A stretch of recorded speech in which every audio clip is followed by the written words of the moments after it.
मी माझ्या बाबाला विचारून येते ना, एकदा म्हणते की मला या पंढरपूरच्या वारीला जाऊ द्या म्हणून.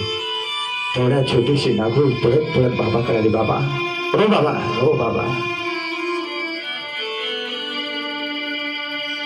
मला या माळ्याचा मला ज्या मालकानं फुलवलेला आहे ना, ज्या मालकाचं तुम्ही नामस्मरण करताना त्या मालकाला मला पाहण्याची एकदा इच्छा आहे.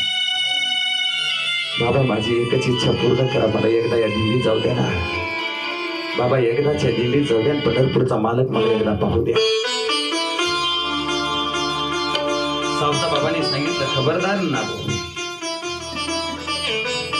ज्या मालकाने एवढं पंढरपूर आपल्याला दिलंय ना, हेच आपलं पंढरपूर आहे, हाच आपला विठ्ठल आहे. या विठ्ठलापेक्षा या जगामध्ये दुसरा कुठलाच विठ्ठल नाही. तुला काय भक्ती करायची असेल, भक्तीचा मला फुलवायचा असेल ना, या पंढरपुरात फुलव. थोड्यात बापाचं ऐकलं पोरीनं गडबडीनं. हे लोक दिल्लीला चालेत म्हणून गडबडीनं पेरू तोडले, रताळे काढले, गाजरं काढले, काकड्या घातल्या, गाठोडे बांधत पळत पळत छोटीशी नागू त्या दिल्लीवाल्याजवळ गेले. म्हणजे अहो विनेकरी बाबा, माझे बाबा दिल्लीला नको म्हणतायत, हे काम करा, हे माझ्या मालकाला एवढं लिहून द्या आणि सांगा म्हणाव, 6 वर्षाची चिमुरडी तुमची वाट पाहते, माझ्याकडे वाट पाहते, एकदा तिच्यासोबत खेळण्यासाठी ये मला, जगाचा मालक पाहण्याची इच्छा आहे. माझे बाबा येत नाही तो.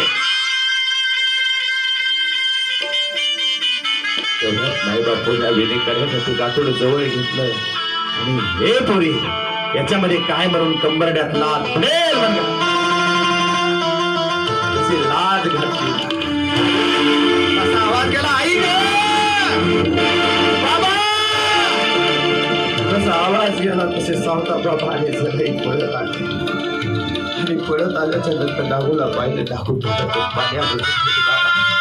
बाबा, मी फक्त जगाच्या मालकासाठी असणारे आपले रथा असतील, गाजर असतील,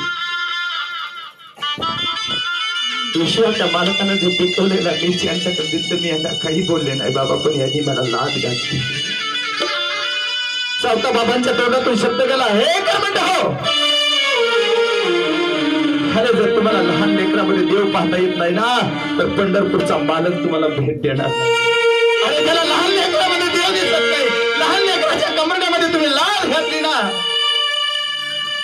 त्याला लहान लेकरातला देव दिसत नाही, त्याला त्या पंढरपूरचा पांडुरंग जगाचा मालक देत नाही.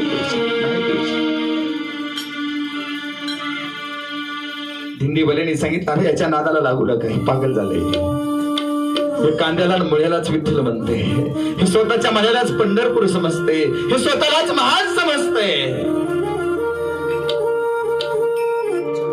हिच्या नादाला लागू नका. दिंडी पुढे निघाली. बघता बघता पंढरपूर आलं. पंढरी गौरदेवचा गजर झाला आणि गजर झाल्याच्या नंतर गाभाऱ्यामध्ये पहिला विनेकरी गेला. गाभाऱ्यात पाहिलं तर पांडुरंग गायब. आजचा मात्र जिवंत वाटतोय मला, खरं सांगतोय, जिवंत वाटतोय.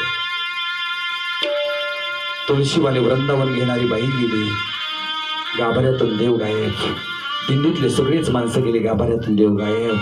हा म्हणता बातमी पसरली, देव चोरला, देव चोरला, देव चोरला, देव चोरला. तोपर्यंत ही बातमी नामदेवरायापर्यंत, ज्ञानदेवापर्यंत गेली. ज्ञान दाखवतं, नाम शोधतं.